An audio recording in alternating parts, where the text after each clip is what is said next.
So we are a nonprofit. Our main mission was to bring Muslims with disabilities back into religious spaces. So that's how it started.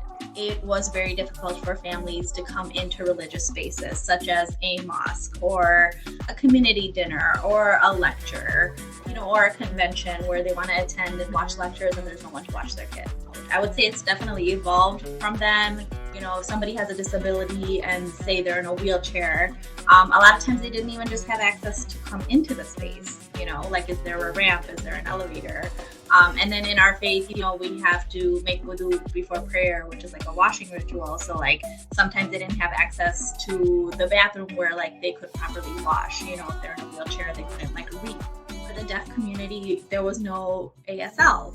There was no closed captioning on videos. For the blind community, there was no like Braille Qurans, in the mosques and things like that. And then for, there's our largest group is children with autism right now. Children and adults with autism, but mostly children.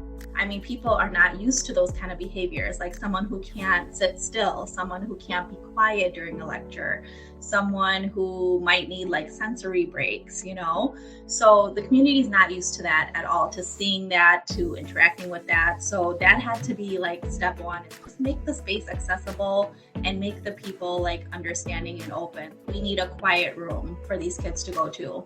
We need certain sensory equipment. We need specialized teachers. Like if there's a weekend school where they learn like religious background and stuff. So these kids were not able to go. So that's where we opened up 15 classrooms across the nation, which are special ed, like weekend school programs. We've written that whole curriculum. It's all adaptable.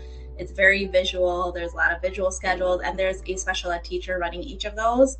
And then there's tons of TAs. It's almost like one-on-one for each child. People in the community, people were like shocked, like, oh, where did all this, population come from? And it's like, well, they were always there. Not every like big, amazing center wants us. And we've had several issues of people saying like, oh, we don't need that, because they think there's no one in their community that needs those services. So their thing is like, we don't know anyone with a special need. And so like, we don't need your service. So, we've been turned away quite a bit. If you look at the Muslim population, we are South Asian, Arab, African. Arab speakers in particular really need a lot of language translation support. That's what our school support team does to kind of help with that, the cultural challenge that a non-native English speaker would have, especially with documents and paperwork like this for their child. For gender issues, if I, as a mom, taking my son to the mosque, who is a little too old to sit on the women's side now, this is the biggest challenge now. I can't leave him alone in the men's section, and I can't go in the men's section. There's a lot of single moms in this population. The divorce rate for special needs parents is extremely high. So if you have a child of a different gender, a family room would be kind of nice for situations like that. And like if you see like MUHSEN events, like most of them are not segregated, because we can't. We need like the whole family, like all hands on deck, even if there is a mom and dad, like you will see most of our events, if you see pictures and stuff, like nothing is segregated. But a lot of things in our community are segregated, which is what poses a gender problem for our families who need all of us on deck to help with each other. The Christian community is extremely supportive and helpful. We've actually found the opposite, where we've been bounced off ideas of other Christian groups who are doing similar work. We've done panels with a group that is like Christian and Jewish, where they loved our certification program. If you think about special needs, they hit anyone. So it's not necessarily a population that does not have money or resources. We have several people who have all the money in the world, but you can't buy away a special need or disability. It's really nice to see the people who do have a lot giving to the people who don't. We have people who need a lot of financial assistance, and we do actually have a zakat program. So a lot of people choose MUHSEN for giving their zakat. The mosque is MUHSEN certified.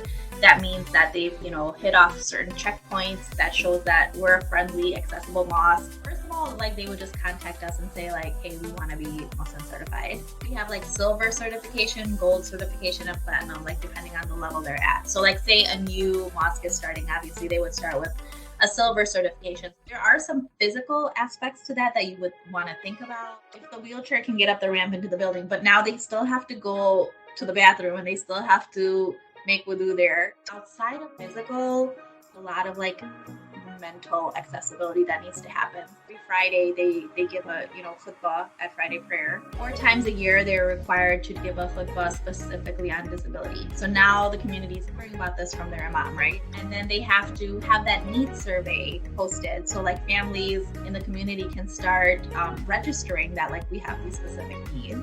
Having a certain amount of awareness events per year. So that could mean like a dinner with special needs families. Just do these few things, then they will already be silver certified. I see a lot of young people, signing up to volunteer, and I feel like that's really something new and different. So now when I see all these, college age students or like people in their 20s signing up to volunteer, I'm like, wow, that's kind of cool that they even know about this and they're learning about it at like a younger age, so they'll be more accepting as they get older.